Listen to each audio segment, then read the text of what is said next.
In Munich, a defiant crowd flooded the streets for the annual Easter March protest, calling not just for peace, but for an immediate end to Germany's military support for Ukraine. The rally, organized by the Munich Peace Alliance, saw demonstrators waving Russian flags and holding stark placards. No to Taurus, yes to talks. With the war now dragging into its third year, protesters voiced mounting outrage over Berlin's weapons shipments, especially the controversial Taurus missile, capable of striking deep into Russian territory. Our politicians in Europe have only been talking about delivering weapons for 3 years. Russia must lose the war and so on. That will not happen. It doesn't work.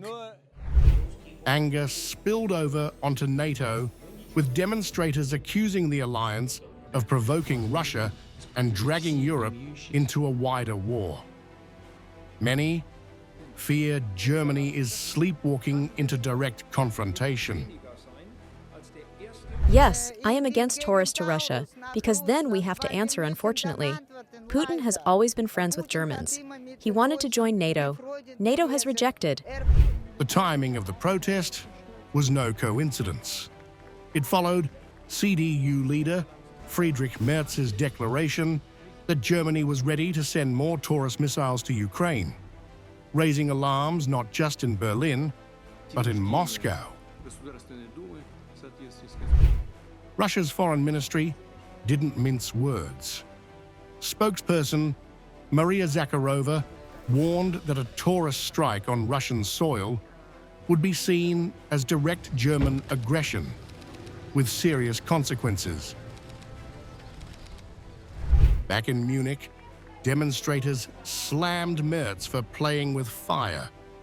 They accused him of ignoring public sentiment and bulldozing over opposition within Germany's own political ranks. For Friedrich Merz knows that his party, the SPD, is against the delivery of Taurus. He would have to act completely undemocratically against his party now. Taurus should not be supplied.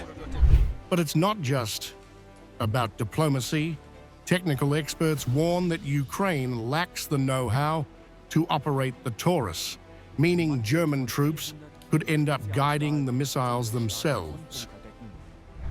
So the Ukrainians couldn't even start Taurus, and in both cases that would mean direct active participation by Germany in the war. There would only be more victims. As Germany remains Europe's top arms supplier to Ukraine, voices of dissent are growing louder. With anti-war protests erupting across the country, Berlin faces a stark choice: double down or dial back before it's too late.